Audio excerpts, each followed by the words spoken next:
Hello dear students, welcome back to our channel NEET Universe. मेरा नाम है संजय पटेल और हमारा एनटीए मॉक टेस्ट नंबर 28 है जिसको सॉल्व करना है आज। वीडियो थोड़ा लेट में अपलोड हो रही है क्योंकि जो एनटीए का पेपर है वो काफ़ी लेट आया था, इसलिए वीडियो लेट हो गई, तो उसके लिए माफ़ी चाहेंगे। और चलिए शुरू करते हैं यहाँ से। ठीक है, पहला क्वेश्चन हमारा दिया गया है कि किसके इमिशन से मास नंबर और एटॉमिक नंबर में कोई इफेक्ट नहीं पड़ता है, मतलब अनचेंज रहता है। तो फोटॉन के इमिशन से मास नंबर और एटॉमिक नंबर में कोई चेंज नहीं होता है, तो पहला ऑप्शन हो जाएगा यहाँ पे फोटॉन। ठीक है, न्यूट्रॉन के इमिशन से भी चेंज होगा, बीटा पार्टिकल से भी होता है, अल्फा पार्टिकल से भी होता है, वो आप लोगों को पता होगा। अल्फा पार्टिकल अगर इमिशन हो रहा है तो मास नंबर में 4 की कमी और एटॉमिक नंबर में 2 की कमी आती है। ठीक है, बीटा पार्टिकल के इमिशन से एटॉमिक नंबर 1 बढ़ जाता है। ठीक है, तो ये हो गया आपका पहला क्वेश्चन। नेक्स्ट क्वेश्चन आपका दिया होगा, after absorbing A slowly moving neutron of mass mn। ठीक है, एक स्लोली मूविंग न्यूट्रॉन है जिसको एब्जॉर्ब करने के बाद कोई न्यूक्लियस है जिसका मास कैपिटल M है, ये ब्रेक हो जाता है। ठीक है, 2 पार्ट में ब्रेक होता है, M1 एंड 5M1 के बराबर। ठीक है, 2 पार्ट में ये ब्रेक कर जाता है, रेस्पेक्टिवली बोला गया है। If the de Broglie wavelength of nucleus with mass M1। ठीक है, जो M1 जिसका मास है उसका डी ब्रॉगली वेवलेंथ लैम्डा है, तो कह रहा है दूसरे वाले का वेवलेंथ कितना होगा जिसका मास 5m के बराबर है। ठीक है, 5m के बराबर। तो देखिए, जो भी डी ब्रॉगली वेवलेंथ लैम्डा होता है h/p होता है। ठीक है, मतलब कि h तो पहले कांस्टेंट होता है, प्लेइंग कांस्टेंट, और p यहाँ मोमेंटम पे डिपेंड करेगा। और जब कोई पार्टिकल पहले m मास में था, 2 पार्ट में टूटेगा, तो जो उसका मोमेंटम होगा वो कंजर्व रहेगा। ठीक है, मोमेंटम कंजर्व रहेगा। तब जब मोमेंटम ही कंजर्व रहेगा मतलब m1v1 इक्वल टू m2v2। ठीक है, मतलब p1 इक्वल टू p2, दोनों का जब मोमेंटम सेम होगा, जो पार्टिकल टूट के आपस में अलग हो रहे हैं, ठीक है, कैपिटल M से 2 पार्ट में टूट रहा है, तो जब मोमेंटम कांस्टेंट है तो वेवलेंथ भी कांस्टेंट रहेगा। इसका मतलब कि जो पहले का वेवलेंथ था M1 मास वाले का, वही वेवलेंथ M5 मास वाले का भी होगा। ठीक है, इस तरह का क्वेश्चन हमने लिया था जो हमने फोटो इलेक्ट्रिक इफेक्ट पढ़ाया था। नेक्स्ट क्वेश्चन नंबर 3 आपका सेंटर ऑफ मास का क्वेश्चन है, तो थोड़ा सा इसमें कॉम्प्लिकेशन है और y एक्सिस पे इसका पूछा गया है। ठीक है, YCM पूछा गया, centre of mass y axis पे। ठीक है, यहाँ पे 5 रॉड हैं। ठीक है, इसका लेंथ है 2a 2a 2a, 3 rod 2a length की हैं, और 2 रॉड यहाँ पे ये वाली और ये वाली, इनकी लेंथ है a और a। ठीक है, इनमें कहा गया है कि इक्वल डेंसिटी है, इनकी क्रॉस सेक्शनल एरिया भी सेम है, इसलिए मास भी इनका जो जिनका लेंथ है सेम है उनका मास भी सेम होगा। ठीक है, तो इनका हम मान ले रहे हैं कि 2m है 2m है 2m है, तो इसकी लेंथ इससे आधी है इन लोगों से। ठीक है, तो इसका मास जो हो जाएगा वो m के बराबर हो जाएगा। ठीक है, अब y एक्सिस पे आपको बताना है, तो जो अब देखिए इनका जो सेंटर ऑफ मास है इस रॉड का और इस रॉड का, ये तो सीधे x एक्सिस पे रखा हुआ है। ठीक है, ये सेंटर ऑफ मास होगा, ये सेंटर ऑफ मास होगा, तो ये x एक्सिस पे रखा हुआ है, इसलिए इसका हो जाएगा 0। ठीक है, y के अगर y कोऑर्डिनेट इसका देखो तो 0 हो जाएगा। अब देखेंगे थर्ड रॉड जो है ये वाली, ठीक है, तो ये कितनी डिस्टेंस पे, ये वाली हाइट इसकी हो जाएगी, ये है 3a/2। एंगल यहाँ पे 60 डिग्री होगा क्योंकि ये सेम लेंथ है, तो यहाँ से आप निकाल लेना, ये हो जाएगा 3a/2। और जो ये होगा ये वाला रॉड, इसका सेंटर ऑफ मास ये होगा, तो इसको अगर यहाँ से मिलाएं तो ये वाली लेंथ हो जाएगी इसकी आधी। ये पूरा कितना था, 3a/2, √3a/2 था, तो ये हो जाएगा √3a/4, मतलब उसका आधा। ठीक है, बस यहाँ पे m1y1 plus m2y2 plus m3y3 and so on, ये लगाओगे आंसर आ जाएगा। ठीक है, अगर करके देखना चाहो तो इसका 2m माना है। ठीक है, ये भी 2m और इसका m और m है, तो इसको जब सॉल्व करोगे आप तो यहाँ पे आपका आंसर निकल के आ जाएगा 9a/16 √3। ठीक है, ये सॉल्व कर लेना प्लीज आप लोग, 9a/16 √3। बस वो मैंने बता दिया कि करना क्या है इसमें। ठीक है, क्योंकि देखो 2 का तो 0 हो जाएगा, इसको मान लो थर्ड रॉड है, ये फर्स्ट है, ये सेकंड है, ये थर्ड, ये 4 हो गई, ये 5th हो गई। ठीक है, तो फर्स्ट और सेकंड जो होगी इनका तो हो जाएगा 0, क्योंकि x एक्सिस पे रखे हुए तो y1 y2 क्या हो जाएगा 0, तो ये टर्म हो जाएंगे आपस में 0। और m3 बचेगा, तो m3 2m है, y3 ये वाली डिस्टेंस रख देना यहाँ से यहाँ तक √3a/2।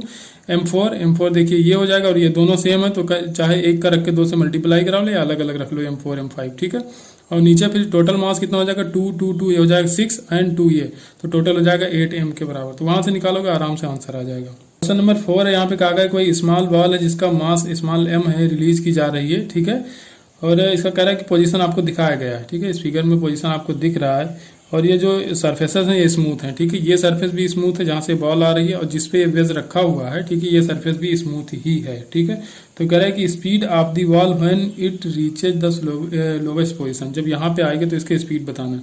तो पहले तो दोनों को मोमेंटम आप कंजर्व करो। ठीक है, मोमेंटम क्यों कंजर्व हुआ, क्योंकि यहाँ पे कोई एक्सटर्नल फोर्स नहीं लग रहा है। तो m1v1 वेलोसिटी v दे दिया गया, इसको मान लो कि u वेलोसिटी से आ रहा है। ठीक है, इसको जब छोड़ोगे इक्वल टू हो जाएगा M2V2, तो M2V डैश मान लो, तो जो V डैश निकल के आ जाएगा वो आ जाएगा V/2, मतलब कि ये V/2 से इस तरफ भागा, अगर ये इस तरफ आ रहा है तो ये दूसरी तरफ जाएगा।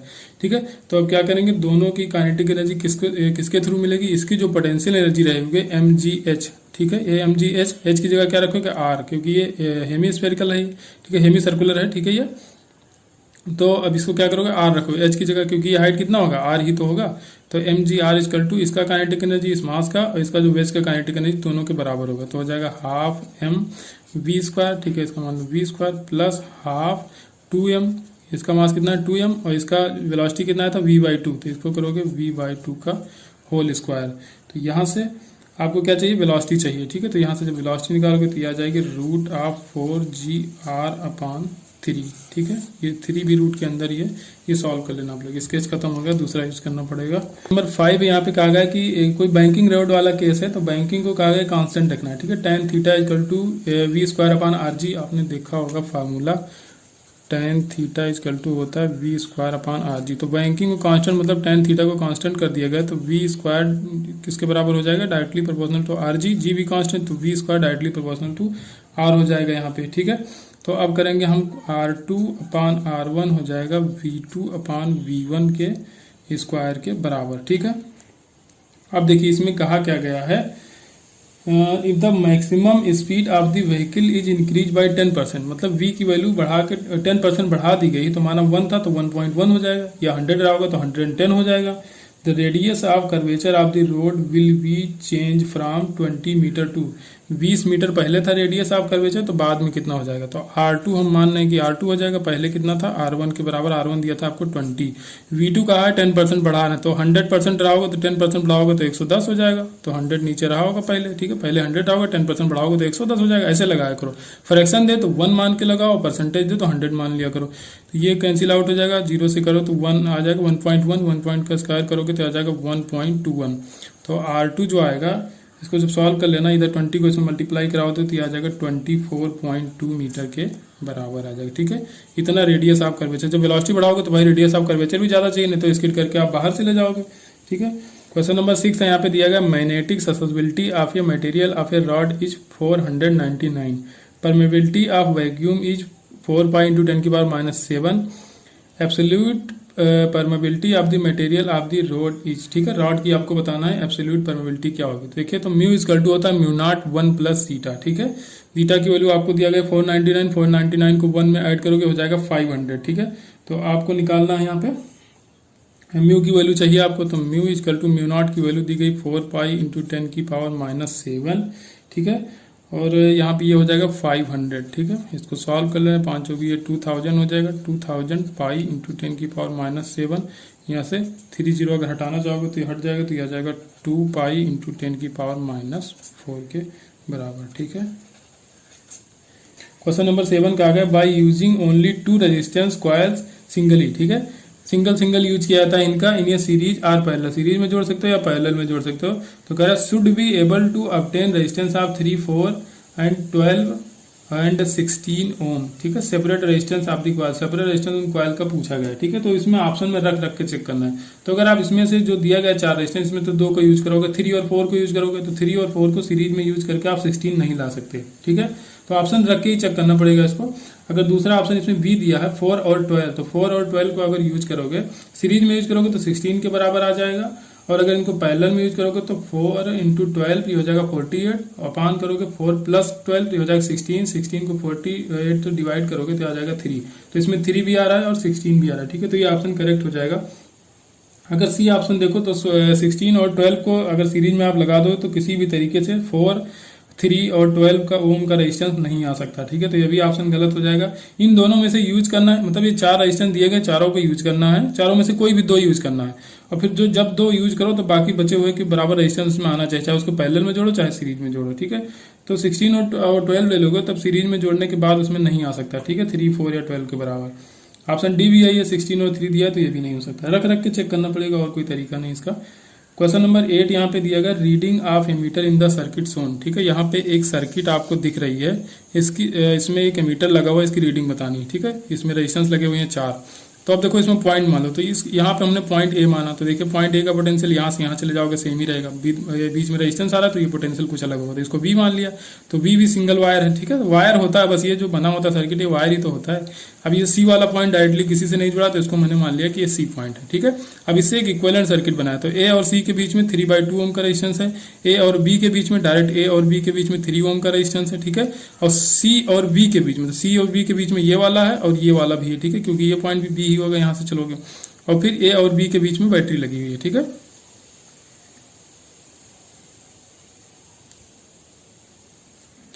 ठीक है, यहाँ पे बी है और ये ए के बीच में बैटरी लगी। अब देखिए इक्विवेलेंट रेजिस्टेंस हमको निकालना है, तो 3 और 6 का हो जाएगा 3/2, ठीक है। 3 और 6 पैरेलल में 3/2 हो जाएगा, 3/2 सीरीज में हो जाएंगे तो इनका हो जाएगा 3। तो ऊपर वाली ब्रांच में आ गया रेजिस्टेंस 3 और 3 फिर इसके 3 के साथ पैरेलल में हो जाएगा, तो 3 और 3 का पैरेलल में 3/2 हो जाएगा, ठीक है। और नीचे इसमें कितना आ रहा है आपका, ये 6 वोल्ट की बैटरी लगी हुई है, तो यहाँ पे जो भी आपका करंट आएगा तो 6/3/2 मतलब 1.5, 6/3/2, ठीक है। तो ये 2 ऊपर जाएगा 12 हो जाएगा, 12/3 तो आ जाएगा 5 एम्पियर के बराबर, 4 एम्पियर, सॉरी 4 एम्पियर के बराबर आएगा, 4 एम्पियर आ जाएगी करंट यहाँ पे। तो जो भी एमीटर होगा ये, तो उसमें कितनी करंट फ्लो करेगी, 4 एम्पियर के बराबर। मोस्टली कोशिश करो कि सर्किट वाले क्वेश्चन में पेन न चलाना पड़े, ठीक है, इतनी प्रैक्टिस आपकी होनी चाहिए। क्वेश्चन नंबर 9 है, an EMF of 15 volt is applied in circuit coil of containing 5 henry inductance and 10 ohm resistance, ठीक है। 5 हेनरी का इंडक्टेंस है और 10 ओम का रेजिस्टेंस दिया गया है। Ratio of current at time t equal to 0, time t equal to infinite and time t equal to 1 second, ठीक है। ठीक है, t इक्वल टू इन्फिनाइट पर तो जो I नॉट करंट है, मैक्सिमम करंट वो हो जाएगी, ठीक है। तो E इन्फिनाइट कितना हो जाएगा, t equal to infinite time पे तो E के बराबर हो जाएगा, ठीक, E I नॉट के बराबर। t इक्वल टू 1 सेकंड पे ये वाला फार्मूला आप लगाओ, तो ये हो जाएगा I1 मतलब 1 सेकंड पे I नॉट 1 माइनस E की पावर रेजिस्टेंस दिया आपको 10 ओम के बराबर दिया और ये 5 हेनरी है, तो 10/5 करोगे कितना हो जाएगा 2, तो -2 हो जाएगा, ठीक है। माइनस टी की वैल्यू 1 सेकंड दिया तो ये -2 हो जाएगा, ठीक है। या इसको ऐसे भी लिख सकते हो, बराबर करोगे I नॉट 1 माइनस 1/E², ठीक है। अब आपको क्या करना है, दोनों का रेशियो चाहिए। t इक्वल टू इन्फिनाइट पे तो ये कितना है, I इन्फिनाइट रखो, यहाँ पे रखो I1, I इन्फिनाइट की वैल्यू आई I नॉट के बराबर, और यहाँ पे आया I नॉट, ये इसका एलसीएम लोगे तो ये E² हो जाएगा, E² माइनस 1 भी आ जाएगा यहाँ पे, ठीक है। ये E², I not cancel out हो जाएगा, E² ऊपर जाएगा तो ये हो जाएगा E² माइनस 1, ठीक है। ऑप्शन सही हो जाएगा पहला। टेन है, यहाँ पे 2 सर्कुलर कॉइल दिया गया है A और B, ठीक है, एक दूसरे को फेस कर रहे हैं। तो इसमें कहा गया कि अगर करंट I बढ़ाया जाए A में, ठीक है, एक कॉइल में एक करंट है, यहाँ पे ये कोई दिया हुआ है सोर्स, यहाँ से करंट I बह रही है, ठीक है।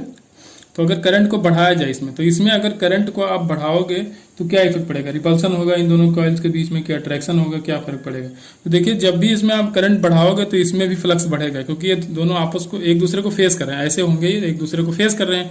तो अगर इसमें करंट बहेगी, ठीक है, तो इसमें क्या होगा, इसमें फ्लक्स बढ़ेगा, ठीक है, क्योंकि मैग्नेटिक फील्ड यहाँ बढ़ेगा तो इसमें भी फ्लक्स बढ़ेगा। तो जो भी फ्लक्स बढ़ेगा उसको ये कम करना चाहेगा, मतलब कि इसको रिपेल करेगा, मतलब उसको बाहर फेंकना चाहेगा। जो भी फ्लक्स लाइन इसमें इंटर कर रहे होंगे उसको ये बाहर फेंकना चाहेगा। तो इसमें क्या होगा, रिपल्सन। अगर यहाँ पे नॉर्थ पोल जनरेट हो रहा है तो यहाँ पे भी नॉर्थ पोल ही जनरेट होगा, ठीक है। अगर साउथ पोल यहाँ पे जनरेट हो रहा है तो यहाँ भी साउथ क्या करेगा, ये विरोध करेगा। विरोध कब होता है, सेम पोल में रिपल्सन होता है, ठीक है। तो ये इसका विरोध करेगा, मतलब जो हो रहा है उसको होने नहीं देना चाहता, ये जो बी वाला है, ठीक है, कह रहा हम चेंज नहीं करने देंगे। तो अगर यहाँ पे साउथ पोल बनना है तो ये भी साउथ पोल बनाएगा, यहाँ पे नॉर्थ पोल बनना है तो ये भी नॉर्थ पोल बनाएगा, ठीक है। तो ये क्या करेगा, रिपल्सन होगा यहाँ पे। तो इसमें ऑप्शन पहला सही हो जाएगा, there will be repulsion between A and B if I is increase. अगर यहाँ आई को इंक्रीज करोगे तो यहाँ पे रिपल्सन हो जाएगा। क्वेश्चन नंबर 11 है, यहाँ पे इक्विवेलेंट कैपेसिटेंस पूछा गया है एक्स और वाई के बीच में, ठीक है। तो यहाँ सिमेट्री का केस है, अगर यहाँ से एक लाइन ड्रा की जाए, ठीक है, तो जितने कैपेसिटर इधर लगे हों उतने ही इधर लगे हों, तो ये सिमेट्री का केस है। तो ये पॉइंट यहाँ से हट के यहाँ चला जाएगा, ठीक है, ये पॉइंट यहाँ से हटा लोगे आप। अब देखिए सी और सी पैरेलल में लगे हुए, सीरीज में, सॉरी ये दोनों सीरीज में, तो इनका क्या हो जाएगा, C/2 हो जाएगा, C/2 और C, तो ये हो जाएगा 3C/2। भाई पैरेलल में होंगे तो डायरेक्ट जुड़ जाएंगे, तो ये 3C/2 इतने का हो गया 3C/2। अब ये C और C, ये C और C इसके साथ सीरीज में लगे, तो C और C का C/2 और ये 3C/2 अभी आपस में हो जाएंगे सीरीज में, ठीक है। और नीचे ये भी सीरीज में, तो सीरीज में इनको काट के करोगे तो ये भी C/2 हो जाएगा। अब ये दोनों 3C/2 और ये C और C का C/2 ये पैरेलल में, अब फिर से सीरीज में आएंगे, तो ये क्या करोगे 3C/2 into C/2 upon 3C/2 plus C/2, ठीक है। इसको करोगे क्या हो जाएगा 3C/4 और नीचे क्या आ जाएगा, एलसीएम लोगे 2, ये हो जाएगा 4C। जो कैंसिल आउट हो रहा है उसको कैंसिल कर दो, ठीक है। यहाँ पे आ जाएगा 2 से इसको कैंसिल करोगे आ जाएगा 2 और 4 इसमें जाएगा 2 ऊपर चला जाता तो नीचे हो जाएगा 8, तो 3c/8 ऊपर आ जाएगा, नीचे आ जाएगा यहाँ पे c/2। अब इसको आपस में जोड़ो, ठीक है, क्योंकि अब ये दोनों पैरेलल में आ जाएंगे, पैरेलल में आ जाएगा तो इसको जोड़ लेना है, आ जाएगा 7c/8। ओरली करने की सोचो, इसमें ज़्यादा पेन चलाने की जरूरत नहीं, ठीक है। ओरल करोगे जितना ज़्यादा टाइम बचाओगे आप, जितना कम कैलकुलेशन करोगे उतना फायदा रहेगा। क्वेश्चन नंबर 12 है, यहाँ पे आपको पूछा गया potential difference between M and N, ठीक है। तो ये सर्किट थोड़ा सा बड़ी दी हुई थी तो मैंने इसको सीधा किया हुआ है, ठीक है। तो यहाँ पे जो इस सर्किट में आपसे पूछा गया है एम और एन दिया गया, तो वो कैपेसिटेंस जो है उसका सी है, ठीक है। तो 2c और 2c भी इसके साथ ही लगे थे, लेकिन इसमें लग रहा है कि अलग लगे हुए हैं, ठीक है। तो मैंने थोड़ा सिंपल बना दिया इसको। तो देखिए जो भी चार्ज यहाँ से एंटर करेगा वो तीनों में जाएगा, ठीक है, तीनों कैपेसिटर में जाएगा, क्योंकि सेम चार्ज फ्लो करेगा, सीरीज में चार्ज सेम होता है, ठीक है। और इन दोनों पॉइंट के बीच अगर पोटेंशियल डिफरेंस देखा जाए तो कितना है, 60 वोल्ट का है। तो Q इजकल टू CV के बराबर होता है। तो Q इजकल टू C कितना हो जाएगा, ये 2c और 2c सीरीज में लगे तो C हो जाएगा, और C और C सीरीज में c/2, तो c/2। तो Q equal to C into V कितना है, 60 वोल्ट यहाँ पे दिया हुआ। तो Q की वैल्यू अगर निकालोगे तो ये कैंसिल करोगे यहाँ तो आ जाएगा 30 कूलाम। Q इजकल टू हो जाएगा 30, यहाँ पे माइक्रोफेरेड दिया होगा तो माइक्रोफेरेड हो जाएगा, ठीक है, माइक्रो कूलाम हो जाएगा, लेकिन सीधे दिया तो मानो 30 कूलाम होगा। Q इजकल टू 30 कूलाम आ गया। अब यहाँ पे हमको चाहिए पोटेंशियल डिफरेंस, तो potential difference Q equal to CV, Q दिया है आपको 30 कूलाम, क्योंकि जो इसमें जाएगा वही इन दोनों में भी जाएगा। Q equal to C into V, C इसका कैपेसिटेंस C है और V आपको निकालना ही है, तो C का C कट जाए, V डैश जो आएगा वो आ जाएगा 30 वोल्ट के बराबर। तो यहाँ पे जो पोटेंशियल ड्रॉप होगा वो 30 वोल्ट के बराबर होगा, ठीक है।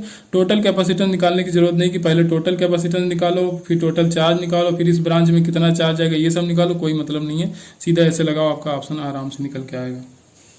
क्वेश्चन नंबर 13 है, यहाँ पे कह रहा है कि कोई पर्सन है जो पहले किसी प्लेनेट पे जंप करता है जिसका रेडियस है 320 किलोमीटर, ठीक है, और डेंसिटी सेम है, अर्थ के बराबर ही है डेंसिटी उसका। अब वो अर्थ पे 5 मीटर जंप कर लेता था, तो उस प्लेनेट पे कितना जंप करेगा। तो जंपिंग जो हाइट होती है, मतलब mgh इक्वल टू mgh1 हो जाएगा, ठीक है, क्योंकि जी पे डिपेंड करता है। जो भी जंपिंग हाइट होती है वो किस पे डिपेंड करती है, जी पे भी डिपेंड करती है, ठीक है। तो अब जी का पहले डेंसिटी के फॉर्म में देखो होता क्या है, तो सिंपल फार्मूला जी का होता है gm/r², ठीक है। लेकिन अब यहाँ पे डेंसिटी नहीं, तो अब मास हमको दिया नहीं गया, तो मास क्या कर लेंगे, मास को वॉल्यूम इंटू डेंसिटी कर लेंगे। तो वॉल्यूम 4/3 πr³ इंटू डेंसिटी किया, r² से r³ कैंसिल आउट करेंगे तो ऊपर 8 बच जाएगा, तो ये हो जाएगा 4/3, ठीक है, g/r⍴, ठीक है। तो अब जो भी g होगा वो डायरेक्टली प्रोपोर्शनल टू r हो जाएगा, ठीक है। अब हमको क्या करना है, यहाँ पे हमको चाहिए g/g', अगर निकाल लेंगे हम लोग तो वहां से h/h' भी निकल आएगा, ठीक है। g/g' निकालेंगे तो ये हो जाएगा r/r', अर्थ का रेडियस होता है 6400 किलोमीटर, और जो प्लेनेट दिया गया उसका रेडियस दिया गया 320 किलोमीटर, ठीक है। तो ये कैंसिल आउट करेंगे, 32 दूना 64, ये आ जाएगा 20। तो g/g' की वैल्यू आ गई 20 आ गई, तो ये करोगे mgh इक्वल टू हो जाएगा mgh1 g1, ठीक है। m और m कैंसिल आउट होगा, पर्सन का मास तो चेंज हो नहीं रहा, हमको निकालना है h1, तो h1 हो जाएगा आपका gh/g1, ठीक है। तो बस h कितना 5 मीटर पहले कूद रहा था ये, ठीक है। अब बाद में ये g/g' की वैल्यू कितनी आई है, 20 के बराबर है, तो ये हो जाएगा 100 मीटर। इसका मतलब वो जिस प्लेनेट का रेडियस 320 किलोमीटर है उस पर वो 100 मीटर की ऊंचाई तक कूद सकता है। क्वेश्चन नंबर 14 दिया गया, कोई कॉमेट है जो रिवॉल्व कर रहा है सन के अराउंड, ठीक है, इलिप्टिकल ऑर्बिट में राउंड कर रहा है। तो कह रहा है कि when it is closest to the sun at the distance d, जब ये डिस्टेंस d पे होता है तो इसकी करस्पॉन्डिंग काइनेटिक एनर्जी k0 के बराबर होती है। If it is farthest from the sun at distance 3d के बराबर, ठीक है, then the corresponding kinetic energy will be, तब कह रहा है काइनेटिक एनर्जी कितना होगा। तो इसका जो भी एंगुलर मोमेंटम होता है वो कांस्टेंट होता है, ठीक है, mvr होता है कांस्टेंट। तो m हो जाएगा v1 मान लो पहले, ठीक है, r पहले कितना था, d के बराबर था, वेलोसिटी v1 थी। अब बाद में क्या हो जा रहा है, मास जो चेंज हो नहीं रहा है, अब बाद में वेलोसिटी हमको देखना है कितनी हो जाएगी, तो हम मान ले रहे हैं कि v' हो गई, ठीक है, और इसकी डिस्टेंस कितनी होगी 3d के बराबर, क्योंकि ये एंगुलर मोमेंटम है, ठीक है, mvr, r ये डिस्टेंस होती है, ठीक है। m और m कैंसिल आउट हो जाएंगे, d से d कैंसिल करोगे तो जो v' की वैल्यू आ जाएगी वो जाएगी v1/3, ठीक है। तो वेलोसिटी अगर v/3 होगी तो काइनेटिक एनर्जी क्या हो जाएगा, काइनेटिक एनर्जी डायरेक्टली प्रोपोर्शनल होता है v² के, ठीक है। तो k'/k इक्वल टू v'/v का whole square, k' equal to हो जाएगा k की वैल्यू आपको दिया है k0, v' की वैल्यू दिया v1/3, और ये v की वैल्यू आया v1, इसका स्क्वायर को v1 कैंसिल हो जाएगा 9 k नॉट बाई 9 के बराबर। तो जो भी काइनेटिक एनर्जी हो जाएगी वो k नॉट बाई 9 हो जाएगी। क्वेश्चन नंबर 15 है, ये क्वेश्चन मैं करा चुका हूँ इसलिए पहले इसका आंसर लिख दिया हूँ मैं, ठीक है। लास्ट पेपर्स में मैं करा चुका हूँ इसलिए same exact question exact data, ठीक है। ये क्वेश्चन हो चुका है। तो यहाँ पे रेट ऑफ कूलिंग पूछा गया, ठीक है। टेम्परेचर लॉस आपको बताना है। तो जो हीट लॉस होता है तो मैंने वहाँ पे सब डिराइव करके बताया था कि dq अपॉन dt जो आता था वो सिग्मा a T4 t की पावर 4 माइनस ts की पावर 4 होता है। लेकिन यहाँ पे d थीटा अपॉन dt मतलब ये टेम्परेचर लॉस है, तो डेल्टा q इक्वल टू होता था ms डेल्टा t, ठीक है। तो वहाँ से मैंने इसको निकाला d थीटा अपॉन dt, तो ये आ गया रो ए ms अपान एम एस है, ठीक है। तो यहाँ पे आप देखिए, अब कहा गया कि कोई क्यूब है और कोई एक स्फीयर है, तो क्यूब और स्फीयर का जो सरफेस एरिया वो सेम है, ठीक है। तो एरिया खत्म हो जाएगा यहाँ पे, और ये सिग्मा क्योंकि डेंसिटी भी सेम है, सेम मटेरियल से बने हुए हैं, स्पेसिफिक हीट भी सेम ही होगा जब सेम मटेरियल से होंगे। तो जो D theta upon D T होगा डायरेक्टली प्रोपोर्शनल टू होगा 1 अपान एम के बराबर, ठीक है। 1 अपान एम के प्रोपोर्शनल होगा। अब मास भी हमको नहीं दिया गया, ठीक है। तो मास हमको नहीं दिया गया तो क्या करेंगे, वॉल्यूम इंटू डेंसिटी कर लेंगे, वॉल्यूम इंटू डेंसिटी करेंगे मास के लिए। तो ये किया वॉल्यूम हमने क्यूब का, ठीक है। तो क्यूब का वॉल्यूम रखोगे, लेकिन देखो अब अपान में है, ठीक है। तो यहाँ पे हम क्यूब का वॉल्यूम ऊपर रख देंगे और स्फीयर का नीचे रख देंगे, ठीक है। तो ये ए क्यूब हो जाएगा। क्यूब का वॉल्यूम क्या होता है, ए क्यूब होता है, इंटू डेंसिटी कर दिया तो ये आ गया वॉल्यूम, ठीक है। ये मास हो जाएगा, ठीक है। ये वॉल्यूम इंटू डेंसिटी करोगे तो मास हो जाएगा। ये हो जाएगा स्फीयर का। अब देखिए, आप कहा था कि सरफेस एरिया सेम है, तो सरफेस एरिया जो क्यूब का होता है 6a स्क्वायर होता है, ये किसके बराबर हो जाएगा, 4 पाई आर स्क्वायर के बराबर। तो ए स्क्वायर जो निकल के आएगा वो आएगा आपका 2 पाई बाई 3 आर स्क्वायर के बराबर, ठीक है। तो अब ये स्क्वायर यहाँ पे निकाल लिया, ए की वैल्यू हो जाएगी रूट में आ जाएगी, तो फिर यहाँ पे रखोगे ए की जगह पे आर के फॉर्म में आ जाएगा। तो आर आर जो कैंसिल आउट हो जाएगा वो कैंसिल होगा। तो जो भी आपका हीट लॉस आएगा, ठीक है, टेम्परेचर लॉस आएगा, कूलिंग निकालना है आपको, तो यहाँ पे टेम्परेचर लॉस होता है, तो वो आएगा रूट ऑफ पाई बाई 6:1, ठीक है। ये रेशियो निकल के आएगा। आप लोग सॉल्व करना चाहो तो सॉल्व करना, लेकिन एग्जैक्टली मैंने यही क्वेश्चन कराया था इसलिए दोबारा इसको सॉल्व नहीं कर रहा हूँ। बाकी सारा चीज बता दिया हूँ कि ये कैसे आया है। और यहीं पे अगर हीट लॉस पूछ लेता, इसी क्वेश्चन में अगर हीट लॉस पूछता तो dq upon dt equal to sigma A T4 minus T की पावर 4 माइनस टीएस की पावर 4, ठीक है। ये बॉडी का टेम्परेचर होता है, ये सराउंडिंग का टेम्परेचर होता है। तो यहाँ पे सिग्मा सेम हो जाता है, ठीक है। और सरफेस एरिया पहले ही कह दिया था सेम है, तो हीट लॉस जो होगा वो दोनों का सेम होगा, 1:1 रेशियो तब हो जाता है, ठीक है। लेकिन यहाँ पे 1:1 नहीं होगा क्योंकि यहाँ पे टेम्परेचर लॉस पूछा है, कूलिंग पूछा है, ठीक है। कूलिंग का रेशियो आपको बताना है। नंबर 16, यहाँ आपका प्रेशर और टेम्परेचर का ग्राफ दिया गया है। इसमें एक पॉइंट ए है जिसका टेम्परेचर T0 है और प्रेशर P है, दूसरा पॉइंट V है जिसका टेम्परेचर 2T के बराबर है और प्रेशर 3P के बराबर है, ठीक है। तो यहाँ पे कहा गया कि ए पॉइंट पे जो डेंसिटी है गैस की वो रो के बराबर है, ठीक है। तो आपसे पूछा गया है रो नॉट के बराबर है, तो पूछा है बी पॉइंट पे डेंसिटी कितनी होगी, ठीक है। तो पीवी इक्वल टू एनआरटी होता है, तो एन की जगह डब्ल्यू अपान एम रखोगे, तो यहाँ पे वी को डब्ल्यू के नीचे लाओगे तो यहाँ पे हो जाएगा डेंसिटी, ठीक है। तो डेंसिटी हो जाएगा P M upon R T, या अगर आपको यहाँ से प्रेशर चाहिए तो प्रेशर इक्वल टू हो जाएगा रो आर टी अपान एम।